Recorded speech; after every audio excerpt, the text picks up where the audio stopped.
Introduce now somebody who's quite well known to a few people. She's a community and general practice pharmacist, but has also done some more non-traditional roles in pharmacy, including founding her own website, Ask Hala. So Hala Jawad. Hello, can you hear me? Yes?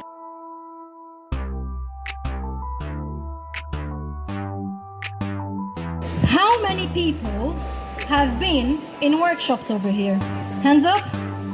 No one.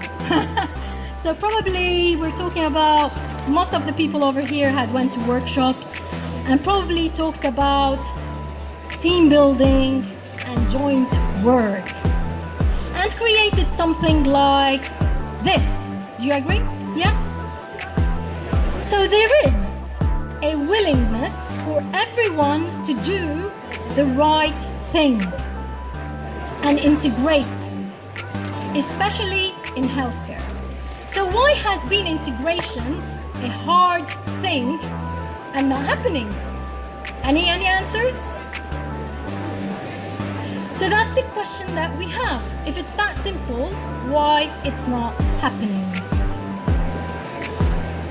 That's one of the barriers that the community pharmacists are facing. The pharmacy cuts, the workforce pressure. That's a good example about how integration has worked. That's a good example from me working in a GP practice when I started my career in GP surgery. I started from the first lot in 2015. So integration is happening when we start. That's a good example how integration is working. So we need to work together. If we're in a community, we need to talk to the GP surgery, to the GP practice. And if we're in a GP practice, we need to talk to the GP. So anywhere we go, we have to integrate. Integration care happens. That's one of them.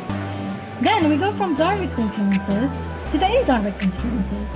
So the indirect influences, the NHS is one of them, which we have the NHS free job trainings. So we have to make sure as well the NHS is happy, the county councillors are happy, the social services are happy, the acute trust is happy, the hospital is happy, stakeholders and community services. So the system is not that simple. So you see how many people you have to directly contact, and you have the indirect contact in the background.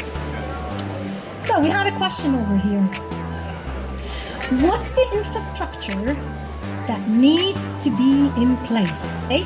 If we have the funding, but we have no IT, no access for discharge summary, that implies nothing is going to happen. So if we have no IT, no access to discharge summary, but we have the funding, nothing is going to go anywhere because we need the logistics and the stuff needs to be in place. And that's why sometimes we're failing. That will lead to fail.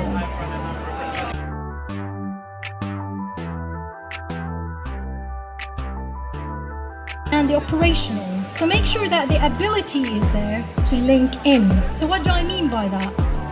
There might be the IT and the funding and all the organization there, but the structure is not there.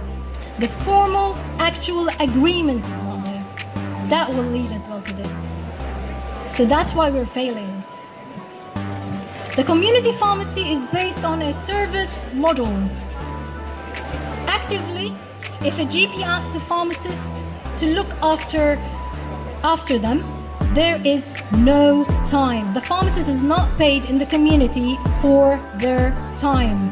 The GP is paid per patient because GP practice is based on a different structure, whereas the community pharmacy